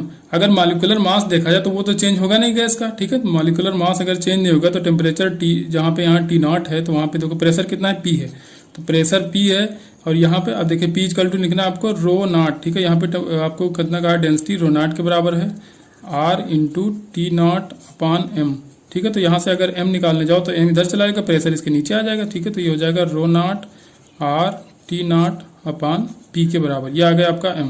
अब दूसरे पॉइंट पे देखो, ठीक है। तो दूसरे पॉइंट पे अगर आप निकालें तो प्रेशर कितना है यहाँ पे 3P के बराबर है, ठीक है। ये वाला फॉर्मूला यूज कर रहे हैं, P equal to rho R T by M. Pressure है 3P के बराबर, यहाँ पे बी पॉइंट पे प्रेशर 3P के बराबर, ठीक है। यहाँ पे डेंसिटी हमको निकालनी है, डेंसिटी हम मान लेते हैं कि यहाँ पे रो है, ठीक है। यहाँ पे रो नॉट बताया, यहाँ पे पूछा है, ठीक है, इंटू आर, और टेम्परेचर कितना है यहाँ पे 2T के बराबर है, ठीक है। तो 2T0 रख दोगे अपान मॉलिक्यूलर मास, और मॉलिक्यूलर मास की जगह आप ये रखो rho nought R T0 by P, यहाँ पे रखो rho nought R T0 upon P चला जाएगा यहाँ पे ऊपर, ठीक है। आपको निकालना है डेंसिटी चाहिए, ये वाली डेंसिटी कहाँ 2T टेम्परेचर पे बी पॉइंट पे, जो कैंसिल आउट हो रहा है उसको कैंसिल करो, T0 से T0 कैंसिल, आर से आर कैंसिल, पी से पी कैंसिल। आपको चाहिए रो, तो रो इसी तरफ रहे तो बाकी सारी चीज़ इधर ले जाओ, तो रो इक्वल टू जो निकल के आएगा हो जाएगा 3 रो नॉट, और ये 2 चला जाएगा उसके नीचे बाई 2 के बराबर, ठीक है। मूव करते हैं क्वेश्चन नंबर 17 पे। क्वेश्चन नंबर 17 है। यहाँ पे कोई वेसल दिया गया जिसका वॉल्यूम 20 लीटर है। कहा गया कि ये दो गैस इसमें मिक्सचर है, इसमें दो गैसों का, हाइड्रोजन और हीलियम का, ठीक है। टेम्परेचर 27 डिग्री सेल्सियस, प्रेशर दिया गया 2 एटमॉस्फेयर। कह रहा था mass of the mixture is 5 ग्राम, ठीक है। जो मिक्सर का मास है वो 5 ग्राम दिया गया है। Assuming the gases to be ideal, gases को आइडियल एज्यूम करना है। Ratio of mass of hydrogen to that of ratio of helium in the given mixture, ठीक है। हाइड्रोजन और हीलियम का आपको पूछा गया है मास का रेशियो क्या होगा। तो जो टोटल प्रेशर होगा P वो क्या होगा, N1 RT upon B plus N2 RT, क्योंकि RT और V तो चेंज होगा नहीं, वॉल्यूम पहले ही कह दिया 20 लीटर है, ठीक है। तो उसको चेंज नहीं कर सकते। ये किसके बराबर हो जाएगा, ये RT अपॉन B कॉमन ले लो तो क्या हो जाएगा, N1 प्लस N2 के बराबर हो जाएगा। N1 प्लस N2 जब यहाँ से कैलकुलेट करोगे आप तो N1 प्लस N2 की वैल्यू निकल के आ जाएगी 1.62, ठीक है। N1 प्लस N2 की वैल्यू क्या आ जाएगी 1.62। अब N1 को अगर हम मॉलिक्यूलर मास, जैसे हाइड्रोजन का मॉलिक्यूलर मास कितना होगा 2 होगा, तो उससे मल्टीप्लाई करा दें, प्लस N2 इंटू 4 जो मॉलिक्यूलर मास का हीलियम का, उससे मल्टीप्लाई करें तो टोटल मास आ जाएगा। टोटल मास आपको दिया था 5 ग्राम, ठीक है। क्वेश्चन बन गई यहाँ पे, ठीक है। N1 plus N2 equal to 1.62 आ गया, और N1 into 2 plus N2 into 4 ये मॉलिक्यूलर मास हीलियम का है, मॉलिक्यूलर मास हाइड्रोजन का है। इनको अगर मल्टीप्लाई करके ऐड करोगे तो 5 ग्राम के बराबर आना चाहिए, क्योंकि मिक्सर का टोटल मास कितना है 5 ग्राम के बराबर। अब इन दोनों इक्वेशन को सॉल्व करो तो N1 और N2 की वैल्यू निकल के आ जाती है, ठीक है। N1 की वैल्यू निकल के आती है 0.74 और N2 की वैल्यू निकल के आती है 0.88, ठीक है। इतना। अब देखिए अगर मोल हमको पता चल गया, ठीक है, तो मोल अगर हमको पता चल गया यहाँ पे, तो उसको मॉलिक्यूलर मास से अगर मल्टीप्लाई कराएं तो उसका मास निकल के आ जाएगा, ठीक है। तो मोल हमको कितना पता चला, N1 हो गया 0.74, N2 आ गया। इन दोनों इक्वेशन को आप सॉल्व करना तो ये निकल के आ जाएगा, N2 निकल के आया 0.88, ठीक है, इंटू। अब देखिए इसको हाइड्रोजन के मॉलिक्यूलर मास से मल्टीप्लाई कराया 2 से, इसको हीलियम का होता है 4, ठीक है। तो इसको जब आप सॉल्व करोगे तो आ जाएगा 2:5 के बराबर। क्वेश्चन नंबर 18 है। यहाँ पे एडियाबेटिक कंडीशन दी गई है, ठीक है। तो यहाँ पे कहा गया है कि P डायरेक्टली प्रोपोर्शनल है T क्यूब के, ठीक है। P डायरेक्टली प्रोपोर्शनल है T क्यूब के। तो देखिए जो एडियाबेटिक कंडीशन में P होता है तो P directly proportional to T की power gamma upon gamma minus 1 के बराबर होता है। तो T की power gamma upon gamma minus 1, तो T की पावर को सेम कर दो, तो यहाँ पे 3 है, यहाँ गामा अपान गामा माइनस 1 है, तो gamma upon gamma minus 1 equal to 3 करोगे, यहाँ पे गामा इधर यही जाएगा, पूरा मल्टीप्लाई हो जाएगा, तो 3 गामा माइनस 3 हो जाएगा, ठीक है। 3 को इस तरफ ले आओ और गामा को इस तरफ ले जाओ तो हो जाएगा 2 गामा, तो गामा की वैल्यू आ जाएगी 3/2 के बराबर, ठीक है। पहला ऑप्शन करेक्ट हो जाएगा। क्वेश्चन नंबर 19 है। यहाँ पे देखिए 2 सेमी इन्फानाइट वायर दिए गए, ठीक है। सेमी इन्फानाइट वायर है, यहाँ से करंट इसमें जा रही है, फिर ये क्या बनना है, सेमी सर्कुलर लूप बनना है, सेमी सर्कुलर लूप से फिर से सेमी इन्फानाइट वायर बनना है, ठीक है। तो अब यहाँ पे मैग्नेटिक फील्ड आपको बताना है, ये जेड एक्सिस लिया गया, ये एक्स एक्सिस आपसे कहा गया, और ये है आपका वाई एक्सिस। तो देखिए सेमी इन्फानाइट वायर की वजह से अगर करंट मैग्नेटिक फील्ड देखोगे इस पॉइंट पे, तो ये माइनस के डायरेक्शन में आएगा, नीचे की तरफ आएगा, ठीक है। राइट हैंड थंब रूल लगाओगे तो नीचे की तरफ आएगा, मतलब कि माइनस के फॉर्म में आएगा। और अगर यहाँ निकल रही करंट ऐसे जाओगे तो थंब को रखोगे करंट के डायरेक्शन में और फिंगर्स को रखोगे पॉइंट की तरफ, तो आपका जो पाम होगा फिर से माइनस जेड की तरफ जाएगा, तो माइनस जेड ही होगा इसका भी डायरेक्शन, ठीक है। तो ये हम मान ले रहे हैं, पहले डायरेक्शन से निकाल लेते हैं, ठीक है। तो ये हो जाएगा -2k के बराबर, ठीक है, -2k, जो भी सेमी इन्फिनाइट वायर की वजह से आ रहा है, ठीक है। अब जो आपका ये जो कॉइल है, ठीक है, तो कॉइल का क्या हो जाता है, μ0I/4a, ठीक है। सेमी इन्फानाइट है, ठीक है, इसकी रेडियस आपको a दिया गया है, ठीक है, क्वेश्चन में आपको रेडियस a दिया गया है, तो ये हो जाएगा। और ये किस डायरेक्शन में होगा, देखो फिंगर्स को कल करो करंट की डायरेक्शन में, तो थंब जो आ जा रहा है आपका इन साइड जा रहा है, मतलब कि -I डायरेक्शन में हो जाएगा, ठीक है। तो इसका आएगा -I डायरेक्शन में। अब देखो यहाँ पे जो सेमी इन्फानाइट वायर की वजह से जो मैग्नेटिक फील्ड होता है μ0I/4πa होता है, ठीक है, a डिस्टेंस ये हो जाएगी। अब ये हो जाएगा μ0I/4π, पाई नहीं होता यहाँ पे, 4a, ठीक है। ये हो जाएगा -I डायरेक्शन में, हो जाएगा -k डायरेक्शन में। तो यहाँ पे देखिए अब अगर कॉमन लोगे तो यहाँ पे क्या नहीं है, यहाँ पे पाई नहीं है, तो पाई से इनसाइड क्या करो, मल्टीप्लाई करा दो, और ऊपर भी करा दो मल्टीप्लाई, ठीक है। तो इनसाइड वाला जो नीचे वाला पाई होगा तो μ0/4πa, यहाँ भी μ0/4πa, तो इसको ले लोगे कॉमन, तो अंदर क्या बचेगा -2k, यहाँ पे बच जाएगा -I, ठीक है। तो अब दोनों आपस में होंगे परपेंडिकुलर, क्योंकि एक होगा k डायरेक्शन में, एक होगा -I डायरेक्शन, तो दोनों होंगे परपेंडिकुलर। तो V नेट जो आएगा आपका तो हो जाएगा V1 का स्क्वायर प्लस V2 का स्क्वायर, ठीक है। तो इसको स्क्वायर करोगे तो यहाँ पे पाई है, वहाँ पे 2 है, तो हो जाएगा पाई स्क्वायर प्लस 2 का स्क्वायर करोगे तो हो जाएगा 4। बाहर क्या रहेगा, बाहर μ0I/4πa रहेगा, तो μ0 की जगह रखोगे 4π × 10⁻⁷, और नीचे क्या रहेगा, ये 4πa रहा, ठीक है। रेडियस 1 मीटर दिया तो ए की जगह 1 मीटर रख लो, छुट्टी हो जाएगा इसकी वैल्यू। ठीक है, तो इसकी वैल्यू जब आप सॉल्व करोगे क्या हो जाएगा, ये 4 आपका कैंसिल आउट हो जाएगा। ठीक है, ऊपर बचा रह जाएगा 10⁻⁷ और जो करंट आएगी, ठीक है, म्यू नॉट आई भी होता है ना, तो करंट है 10 एम्पियर की, तो 10 एम्पियर है जब मल्टीप्लाई होगा तो ये हो जाएगा 10⁻⁶। तो जो टोटल वैल्यू निकल के आ जाएगी वो जगह π²4 रूट हो जाएगा और 10⁻⁶, लेकिन -6 हटा दो क्योंकि यहाँ पे पूछा गया माइक्रो टेस्ला में। ठीक है, तो ये रख दोगे आप माइक्रो टेस्ला। क्वेश्चन नंबर 20 है, देखिए यहाँ पे 3 सर्किल दिखाए गए हैं, ए बी और सी, और एक स्ट्रेट ए बी और डी, एक स्ट्रेट लाइन वायर दिखाया गया है। ठीक है, एक स्ट्रेट वायर दिखाया गया है और चार्जेस बताए गए हैं QA QB QC है। ठीक है, जो जो यहाँ पे जो सर्किल है उस पर उसी के हिसाब से चार्जेस दिए गए हैं। तो इनमें अब मास भी दिया गया है। ठीक है, MA MB MC and MD के बराबर दिया गया है। ठीक है, इसमें ज़्यादा कुछ है नहीं। अब देखो अगर R = MB/QB से देखा जाए, ठीक है, तो जहाँ पे जो चार्ज का अगर सेम है वैल्यू जो भी है, तो अगर चार्ज प्लस में है, ठीक है, तो सेम डायरेक्शन मूवमेंट होगा। ठीक है, अगर क्लॉकवाइज जा रहा है तो एक चार्ज है जो पॉजिटिव है क्लॉकवाइज है, तो दूसरा पॉजिटिव वाला भी क्लॉकवाइज ही होगा। ठीक है, अब यहाँ पे देखो अगर इसकी डी की बात की जाए, कॉइल डी है जो ये क्या ये क्लॉकवाइज मूव कर रहा है। ठीक है, और कॉइल जो बी है आपका, ये बी है ये ए है, तो ये भी क्लॉकवाइज मूव कर रहा है। इसका मतलब कि सेम चार्जेस होंगे। ठीक है, सेम चार्ज का मतलब इनका जो भी नेचर होगा, ठीक है, पॉजिटिव नेगेटिव उसकी बात हो रही है, तो नेचर इनका सेम होगा। ठीक है, अब रेडियस अलग अलग रहा तो इनकी जो भी मैग्नीट्यूड है चार्ज का वो अलग अलग हो सकता है। ठीक है, मैग्नीट्यूड अलग अलग हो सकता है, उसका जो सर्किल बड़ा बना रहा है तो क्यू का छोटा होगा। ठीक है, सर्किल ये छोटा बना है तो उसका क्यू बड़ा हो सकता है। ठीक है, 21 है, यहाँ पे कहा गया कोई पार्टिकल है जो रेस्ट से स्टार्ट करता है अपना मोशन और 2x डिस्टेंस तक चलता है। ठीक है, विद यूनिफॉर्म एक्सेलरेशन, मैंने अल्फा मान लिया यहाँ पे।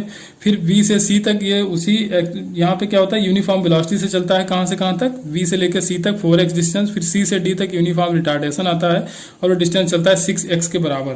ठीक है, तो आपसे यहाँ पे रेशियो पूछा गया है कि एवरेज जो एवरेज स्पीड होगा और मैक्सिमम स्पीड होगी उसका रेशियो आपको बताना है। तो एवरेज स्पीड निकालने के टोटल एवरेज स्पीड चाहिए ना, हाँ एवरेज स्पीड चाहिए, तो total distance upon total time करना पड़ेगा हमको। और जो आपकी मैक्सिमम स्पीड होगी तो वो तो यहीं पे हो जाएगी क्योंकि एक्सेलरेशन यहाँ से शुरू होता है, यहाँ मैक्सिमम हो जाएगा। उसके बाद फिर क्या करें, वेलोसिटी कांस्टेंट हो जाती है यहाँ से यहाँ तक, फिर यहाँ से यहाँ तक रिटार्डेशन होता है। ठीक है, तो अब टाइम निकालना है हमको। तो एवरेज अगर स्पीड निकाली जाए यहाँ से यहाँ तक, तो यहाँ पे वेलोसिटी स्पीड जो रहेगी वो 0 रहेगी स्पीड, और यहाँ पे v हो जाएगी। तो एवरेज निकालने के क्या करेंगे, v + 0/2, तो ये एवरेज वेलोसिटी इसकी आ जाएगी v/2। अब देखिए टाइम हमको निकालना है t1, तो t1 हो जाएगा जो आपका हो जाएगा वेलोसिटी अपॉन डिस्प्लेसमेंट। ठीक है, वेलोसिटी क्या होता है, डिस्टेंस अपॉन टाइम होता है, तो टाइम क्या हो जाएगा, डिस्टेंस अपॉन वेलोसिटी। डिस्टेंस यहाँ पे 2x है, वेलोसिटी है v/2। ठीक है, ये आ जाएगा आपका t1। अब यहाँ से यहाँ तक देखो तो जो भी डिस्टेंस आएगी तो डिस्टेंस क्या हो जाएगी, वेलोसिटी इंटू टाइम। तो वेलोसिटी मान जो वेलोसिटी यहाँ पे होगी वही कांस्टेंट रहेगी यहाँ से यहाँ तक, तो वेलोसिटी इंटू टाइम, तो टाइम को निकालना है हमको, तो टाइम t2 हो जाएगा, वेलोसिटी इसके नीचे आ जाएगी। ऐसे यहाँ पे आओ, यहाँ पे रिटार्डेशन हो रहा है तो यहाँ पे एवरेज वेलोसिटी देखो, तो यहाँ पे वेलोसिटी v है, यहाँ पे हो जाएगी 0, तो यहाँ पे भी v + 0/2 करोगे तो v/2 आएगा एवरेज। ठीक है, तो यहाँ भी t3 जब निकालने जाओगे तो हो जाएगा 6x, जैसे यहाँ पे 2x आता है यहाँ हो जाएगा 6x अपॉन v/2 एवरेज जो वेलोसिटी है। ठीक है, वो हो जाएगा। अब चाहिए हमको टोटल डिस्टेंस, तो टोटल टाइम चाहिए। ठीक है, टोटल टाइम क्या है, t1 + t2 + t3 हो जाएगा। तो एवरेज वेलोसिटी के लिए total distance upon total time. ठीक है, v एवरेज के लिए टोटल डिस्टेंस कितना, 2 + 4 ये हो जाएगा 6, और 6 ये हो जाएगा 12x के बराबर upon total time. Total time इसको आपको ऐड करना पड़ेगा। ठीक है, ये ऊपर चला जाएगा 2, तो ये हो जाएगा 4x/v + 4x/v प्लस यहाँ पे 2 जब ऊपर जाएगा तो हो जाएगा 12x/v। ठीक है, यहाँ पे x कॉमन लेके आप काट सकते हो, तो ये ऊपर आ जाएगा 12x, यहाँ पे v हो जाएगा LCM, ये हो जाएगा 4 ये हो जाएगा 8 और 12 हो जाएगा 20x, और ये v चला जाएगा ऊपर। ठीक है, तो ये आ जाएगा v ऊपर आ जाएगा, x से x कैंसिल आउट हो जाएगा, 4 से कैंसिल करो, 4 × 3 = 12 और 4 × 5 = 20, तो 3v/5 आ जाएगा। जो भी एवरेज स्पीड कितना आ गया, 3v/5, और मैक्सिमम स्पीड हमने v माना था कि यहाँ पे v है, तब इनका रेशियो निकालना है, तो 3v/5 अपॉन v करोगे। ठीक है, ये हो जाएगा v एवरेज अपॉन v, तो v से v कैंसिल आउट हो जाएगा, तो रेशियो आएगा 3/5 के बराबर। ठीक है, इसमें कुछ नहीं, बस क्या करना है आपको, स्पीड = डिस्टेंस अपॉन टाइम लगाते जाना, आपका आराम से आ जाएगा। क्वेश्चन नंबर 22 है, रिलेटिव मोशन का क्वेश्चन, इसमें पेन नहीं लगाना है। ठीक है, एक कोई पर्सन है जो 40 km/h से, ठीक है 40 km/h से आपका ईस्ट नॉर्थ डायरेक्शन में जा रहा है, ईस्ट नॉर्थ आप 30 डिग्री पे, ईस्ट नॉर्थ डायरेक्शन में जा रहा है 30 डिग्री पे, यहाँ से 30 डिग्री पे जा रहा है। दूसरा पर्सन है कोई ईस्ट से साउथ डायरेक्शन में जा रहा है, ईस्ट टू साउथ जा रहा है 30 डिग्री पे। तो आपसे कह रहा है कि जो इसकी वेलोसिटी होगी ए की वह v के रेस्पेक्ट में कितनी होगी। ठीक है, ये आपको बताना है। ठीक है, कह रहा है the relative velocity of car A as observe from the car B. Car, ये कार है, पर्सन नहीं है, ठीक है। इस कार से अगर देखोगे तो ए की वेलोसिटी कितनी दिखेगी। तो देखिए भैया, अब यहाँ पे कंपोनेंट करिए, तो वेलोसिटी का जो ये हॉरिजॉन्टल कंपोनेंट होगा ये वाला, ठीक है, ये वाला कंपोनेंट दोनों का सेम है, क्योंकि 30 डिग्री पे ए भी है, 30 डिग्री पे ए भी है, ठीक है। तो इस डायरेक्शन में सेम चल रहे हैं, ठीक है। तो अगर इस डायरेक्शन में ये लोग सेम चल रहे हैं तो जो इसकी वर्टिकल डायरेक्शन वाली वेलोसिटी होगी, ठीक है, जो वर्टिकल डायरेक्शन वाली वेलोसिटी होगी वही तो इसको दिखेगी, ठीक है। क्योंकि अब इसमें कहा गया, क्वेश्चन के लैंग्वेज पढ़ लेते हैं। A car A is moving with speed 40 kilometre per hour along the straight line 30 degree north of east. 30 degree north of east आपको दिख रहा है यहाँ पे, ठीक है। And another car B is moving with the same speed, ठीक है, उसी स्पीड से, मतलब 40 किलोमीटर पर आवर से सेम स्पीड अलॉन्ग ये straight line 30 degree south of east. ये 30 डिग्री साउथ ऑफ ईस्ट चल रहा है, ठीक है। The relative velocity of the car as observe from the car B. अब देखिए इस कार बी से आपको इसकी रिलेटिव वेलोसिटी बतानी है। तो जब इधर सेम जा रहे हैं दोनों, तो जो भी इसकी वर्टिकल वेलोसिटी होगी वही इसको दिखेगी, क्योंकि इसका रिलेटिव वेलोसिटी जो एक्स एक्सिस पे हो जाएगी वो हो जाएगी 0, तो वाई एक्सिस वाली जो वेलोसिटी होगी वही दिखेगी इसको। तो इसको क्या दिखेगा, 40 kilometre per our north direction में। 23 कहा गया कि ये सिमेट्रिकल यूनिफॉर्म सॉलिड क्यूब, ये कोई सॉलिड क्यूब है जिसका साइड लेंथ है 5 मीटर, ठीक है। साइड लेंथ इसकी 5 मीटर, ये हॉरिजॉन्टल प्लेन पे रखी हुई है, ठीक है, एक वॉल के सहारे। ये वॉल है और ये प्लेन है, ठीक है। इसमें जो भी कोफिशिएंट ऑफ फ्रिक्शन है वो म्यू लग रहा है, ठीक है। तो म्यू की वैल्यू पूछा गया है कि ये स्लिप ना करे। तो अगर देखा जाए ये थोड़ा एग्जैक्टली क्यूब बन नहीं पाया। अगर ये क्यूब ऐसे बनाया जाए तो इसका जो नॉर्मल रिएक्शन होगा ना, ये नॉर्मल रिएक्शन ऊपर हो जाएगा, ये सीधे हो जाएगा नीचे। mg जो इसका मास नीचे वेट लग रहा होगा, mg नीचे लग रहा होगा, तो नॉर्मल रिएक्शन इसके mg को डायरेक्टली कैंसिल कर देगा, ठीक है। दोनों सेंटर ऑफ मास से पास हो रहे हैं, नॉर्मल रिएक्शन और mg दोनों सेंटर ऑफ मास से पास हो रहे हैं, तो इसमें म्यू की जरूरत ही नहीं है, ठीक है। इसमें म्यू की जरूरत ही नहीं है, ये स्लिप ही नहीं करेगा, ठीक है। ये स्लिप ही नहीं, इनके बीच का एंगल कितना है, 45 डिग्री है, ठीक है। इनके बीच का एंगल जो है 45 डिग्री, और नॉर्मल रिएक्शन है mg एक दूसरे को बैलेंस कर रहे हैं, ठीक है। और कहाँ से पास हो रहे हैं, सेंटर ऑफ मास से पास हो रहे हैं, तो इसमें फ्रिक्शनल फोर्स की जरूरत ही नहीं इसको बैलेंस करने के लिए, ठीक है। तो यहाँ पे जो म्यू की वैल्यू हो जाएगी वो आ जाएगी आपकी 0। नंबर 24 है, यहाँ पे कहा गया है deuteron undergo nuclear fusion to form a nucleus helium, ठीक है। एक हीलियम का न्यूक्लियस बनाना है, 2 न्यूट्रॉन की फ्यूजन है। Energy release in the process आपसे पूछा गया, बाइंडिंग एनर्जी पर न्यूक्लियन दोनों का दिया गया। ड्यूट्रॉन का दिया गया 1.1 मेगा इलेक्ट्रॉन वोल्ट और हीलियम का दिया गया 7 मेगा इलेक्ट्रॉन वोल्ट, ठीक है। तो अब देखिए एनर्जी पर न्यूक्लियन दिया गया, ठीक है। बाइंडिंग एनर्जी पर न्यूक्लियन दिया गया, तो उसको न्यूक्लियन नंबर ऑफ न्यूक्लियन से मल्टीप्लाई कराना पड़ेगा। तो 1.1 इंटू 2 करोगे, दूसरे वाले को भी 1.1 इंटू 2 करोगे। अब यहाँ पे 7 दिया था, इसको 4 से कराओगे, इसका नंबर ऑफ न्यूक्लियन 4 है, तो ये जो मल्टीप्लाई 7 चौक 28 हो जाएगा। ये 1.1 का 2 से मल्टीप्लाई 2.2 प्लस 2.2 तो ये हो जाएगा 4.4, ठीक है। तो 28 इलेक्ट्रॉन वोल्ट माइनस 4.4 दिया जाएगा 23.6 इलेक्ट्रॉन वोल्ट, ठीक है। आप ये गुणा भाग करके देख लेना, आएगा यही, ठीक है। 1.1 इंटू 2 करोगे 2.2 आ जाएगा, इसमें इसको भी जोड़ोगे 2.2 ये भी आ जाएगा, तो दोनों मिला के 4.4, ठीक है। 4.4 को किसमें से घटाना है, 7 इंटू 4 है, तो ये हो जाएगा 28 माइनस 4.4 करोगे तो ये आ जाएगा 23.6 इलेक्ट्रॉन वोल्ट। जब भी एनर्जी दी जाए पर न्यूक्लियन में, ठीक है, ध्यान रखना, जब भी एनर्जी दी जाए पर न्यूक्लियन में तो क्या करोगे, उसके जो मॉलिक्यूलर मास होगा उसका मॉलिक्यूलर मास नंबर होगा, ठीक है, उससे मल्टीप्लाई करा के उसके बाद आप सॉल्व करोगे। क्वेश्चन नंबर 25 देखना है आपको। टी हाफ दिया गया है 100 माइक्रोसेकंड, ठीक है। टी हाफ दिया गया है 100 माइक्रोसेकंड, तो यहाँ पे कहा गया है कि to the decay of 1/16 of the its initial value. Initial value से कहाँ तक जाना, 1/16 तक इसको जाना है, तो कितना टाइम लगेगा, ठीक है। तो ये जो फार्मूला आपका होता है ए इक्वल टू ए नॉट 1/2, यहाँ पे होता है टी अपॉन टी हाफ, ठीक है। ये होता है टी अपॉन टी हाफ। ए की जगह क्या रखना है, 1/16 रखना है, मतलब 1/2 की पावर 4 कर दो। 1/2 है, ये पावर 4 हो जाएगा।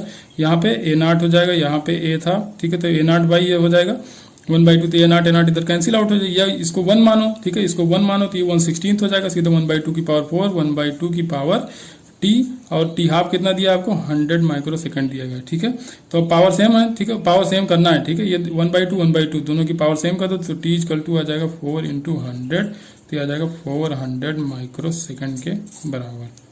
26 दिया गया इसमें, an object of mass 1 kg, ठीक है। कोई 1 kg का ऑब्जेक्ट है जो सिंपल हार्मोनिक मोशन कर रहा है, ठीक है। Along the X axis, frequency इसकी दी गई है 2/π हर्ट्ज, ठीक है। At the position of X equal to 1 metre, object है काइनेटिक एनर्जी 24 जूल। एम्पलीट्यूड आपको बताना है। काइनेटिक एनर्जी का फॉर्मूला होता है हाफ m ओमेगा स्क्वायर, ठीक है। और ये क्या हो जाएगा, a square minus x square. देखिए जो वेलोसिटी का फॉर्मूला होता है omega root of A square minus X square. तो काइनेटिक एनर्जी जब करोगे तो क्या करोगे, हाफ एम बी स्क्वायर करोगे तो हाफ एम, तो ये होगा वी स्क्वायर, जब यहाँ से करोगे तो ये हो जाएगा ओमेगा स्क्वायर और यहाँ से रूट हट जाएगा। तो यही तो हुआ यहाँ पे। बस सारी वैल्यूज पुट करो। आपको काइनेटिक एनर्जी दिया है 24 जूल, 1.2 मास दिया गया 1 kg, ओमेगा स्क्वायर, ठीक है। ओमेगा स्क्वायर की जगह 2 पाई एफ करो तो उसका स्क्वायर करोगे तो 4 हो जाएगा पाई स्क्वायर, और एफ का भी स्क्वायर करना तो एफ का स्क्वायर करो तो यहाँ क्या हो जाएगा 4 अपान पाई स्क्वायर। तो यहाँ पे ए स्क्वायर आपको निकालना ही है, ठीक है, ए की वैल्यू निकालना है। एक्स आपको दिया गया 1 मीटर का आकर कि जब पोजीशन 1 मीटर शिफ्ट हो जाए इंटू आ जाएगा 24, तो इधर लिख ही दिया, ठीक है। जो कैंसिल हो उसको कैंसिल करो, पाई स्क्वायर से पाई स्क्वायर गया, 2 से 4 काटोगे 2 बचेगा, ठीक है। 2 इंटू 4 करोगे 8 आ जाएगा, 8 को इस तरफ लाओगे तो 24/8 ये आ जाएगा 3। तो ए स्क्वायर माइनस 1 इजकल टू 3, तो ए स्क्वायर इजकल टू हो जाएगा 4, ए स्क्वायर इजकल टू 4, तो ए बराबर 2 मीटर आ जाएगा, ठीक है। तो इसका एम्पलीट्यूड कितना होगा, 2 मीटर के बराबर हो जाएगा। नंबर 27 काफी आसान क्वेश्चन है। कोई बच्चा एक झूला झूल रहा है, ठीक है, झूले पे वो बैठा हुआ है, तो कह रहा है अगर झूले पे खड़ा हो जाए तो टाइम पीरियड पे क्या फर्क पड़ेगा, ठीक है। तो टाइम पीरियड क्या होता है, T is equal to L upon ji.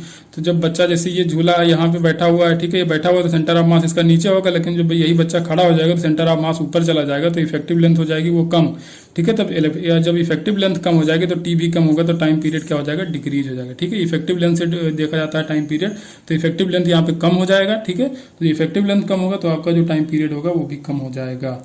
Question number 28 देखना है हमको। फोटो इलेक्ट्रिक इफेक्ट दिया गया क्वेश्चन है ये। मैक्सिमम स्पीड दिया गया इलेक्ट्रॉन का, जो भी फोटो इलेक्ट्रॉन निकल रहा है 6 × 10⁵ मीटर पर सेकंड है। वेवलेंथ यूज की गई है 4000 एंगस्ट्रॉम की। वर्क फंक्शन आपसे पूछा गया है, ठीक है। तो जो फार्मूला होता है के मैक्स इक्वल टू होता है ई अपान फाई नॉट। ई की जगह जब वेवलेंथ दिया गया तो एच सी अपान लेमडा करोगे, ठीक है। लेकिन हमको एनर्जी निकालना है इलेक्ट्रॉन वोल्ट में, तो 12400 बटे वेवलेंथ कर देंगे हम, तो वो आ जाएगा इलेक्ट्रॉन वोल्ट में। तो यहाँ करोगे half M B square, M की वैल्यू 9.1 × 10⁻31, ये 1 है, ठीक है। 9.1 × 10⁻⁻, एम वी स्क्वायर, वी की वैल्यू कितनी दी गई 6 × 10⁵, इसका स्क्वायर करोगे आ जाएगा 36 × 10⁻10, ठीक है, हो जाएगा हाफ एम बी स्क्वायर। ये आएगा जूल में, इसको इलेक्ट्रॉन वोल्ट में कन्वर्ट करने के लिए 1.6 × 10⁻19 से डिवाइड करना पड़ेगा, और यहाँ पे जो एनर्जी आएगी वो आ जाएगी 12400 बटे एंगस्ट्रॉम में रखोगे जो वेवलेंथ, तो आ जाएगी इलेक्ट्रॉन वोल्ट में, तो ये आ जाएगा 12400 अपान 4000 माइनस फाई नॉट, ठीक है। सॉल्व करो, ये 0 0 0 0 कैंसिल आउट हो जाएगा, ये आ जाएगा 3.1, ठीक है। इसको भी सॉल्व करोगे आप लोग, तो अब क्या करना है हमको, इसको जब सॉल्व करोगे तो ये आ जाएगा 102 × 10⁻⁻2 के बराबर, ठीक है, इलेक्ट्रॉन वोल्ट के बराबर रहेगा। अब आपको चाहिए फाई, तो फाई इधर ले आएंगे, बाकी जो इधर वाला टर्म होगा उसको 3.1 में हम लोग माइनस कर देंगे, तो ये आ जाएगा phi equal to 3.1 electron volt. यह है कितना 3.1 इलेक्ट्रॉन वोल्ट, ये आ जाएगा 1.02, तो ये इसको जब सॉल्व करोगे तो अगर 2 पॉइंट समथिंग आ जाएगा, ठीक है। तो आपका ऑप्शन यहाँ पे हो जाएगा बी ऑप्शन, 2.0 समथिंग आएगा यहाँ पे, ठीक। तो ये सॉल्व कर लेना, इसको सॉल्व क्या करोगे तो आ ही गया यार। क्वेश्चन नंबर 29 है, ठीक है। अब इसको जब मैंने पढ़ाया था तो बहुत अच्छे से बताया था, फोटो इलेक्ट्रिक इफेक्ट जो पहला जब हमने चैनल शुरू किया था तब फोटो इलेक्ट्रिक इफेक्ट ही पढ़ाया था, तो उसमें अच्छा बताया था वहाँ पे।